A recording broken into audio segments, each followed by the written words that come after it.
All right, we're here with Coach Nick Stenuf, Alabama. I mean, obviously here we are in Wisconsin, NCAA's tomorrow. We're bundled up, but it's definitely better than it was yesterday when you guys are out here in the snow on Thursday. So, tell me, what's it been like for you guys since you guys got here, and what's kind of the vibes right now for the Crimson Tide?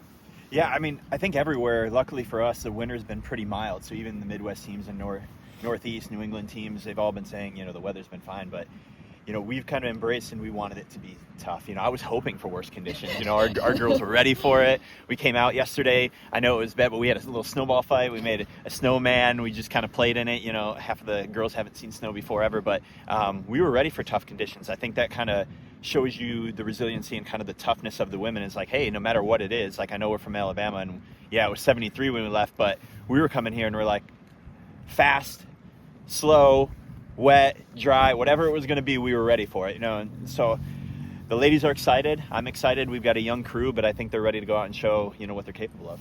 The ladies, right now going into this meet, they're ranked 11th in our FloTrack College Cross Country rankings. But, we've seen, I was at SECs, and I know you guys performed really well at regionals as well, winning both of those. What is what have you been telling this crew throughout the postseason, and then how have you seen them continually performing, and now how are you hoping to put the piece together tomorrow? Yeah, well, part of our motto today was check the box, right? Especially at regionals, we trained through it. We had a hard workout. The ladies had to pack up and do their thing, and it's like, okay, you go back-to-back weeks, and I have 3 freshmen and then a sophomore. It's her first year in the NCAA, and then Doris is really our only returning girl in the top 5. So for us, it was checking a box. So what you've seen so far is them going through and just executing. And so here, now it's like, all right, girls, everything we've been doing, all the training we put in, now you just go out and race, right? Everything else was meticulous, planned. They are coachable. They executed really, really well. So now it's like, hey, all right, now we know what we're capable of. We know who we need to be around, know the job. So let's go up and just kind of step up and see what we can do. You mentioned Doris. She was a top returner from last year coming back.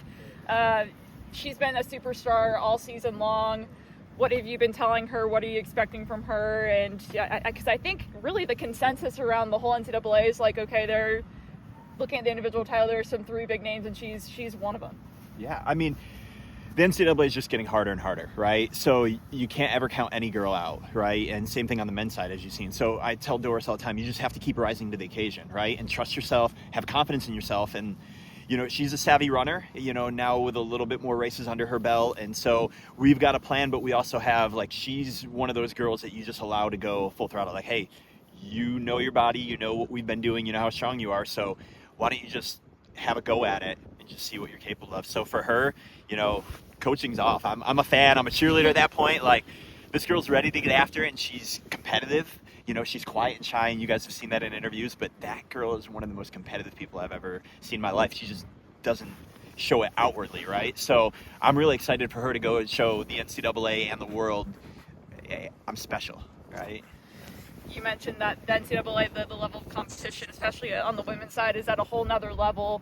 Going into this race, again, for women, it's a little bit different from the men, right? You're running 6K. You can kind of go all out. It's not a 10K where maybe you have to play a little bit more of a patience game.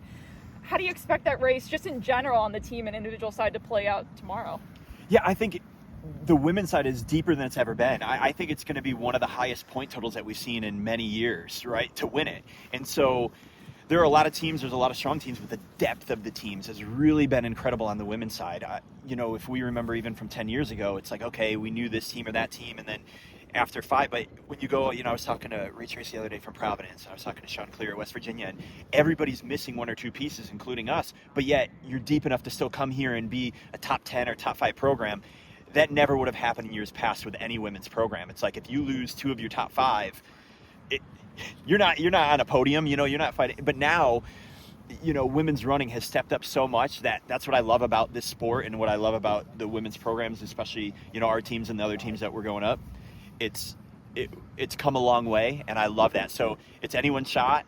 I'm just excited for everyone to go out there and just kind of mix it up, because a lot of teams haven't seen each other throughout the year so far.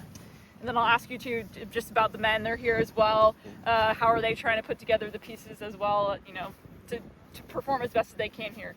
Yeah, I mean, the men's team, they're strong, and it comes down to back-to-back 10Ks. I know Coach Waters has done what he's in the rest of the men's team, kind of same thing, checking a box at regionals, get here. It's just hard as well. I think it's harder for men because you go back-to-back 10K weeks, and when they've rise, right? Like the elevation of the talent, right? So it's not just showing up. Like, luckily for our women, you know, we had a little bit of, hey, we can kind of run through this and go through it. I think the men, it's hard to do 10K back-to-back, especially with all the talent you have in the NCAA now. So for them, you just got to go out and trust yourself. Yeah. Nick, appreciate you taking the time to chat with us, and best of luck to the Crimson Tide tomorrow. Thank you very much. Appreciate you all.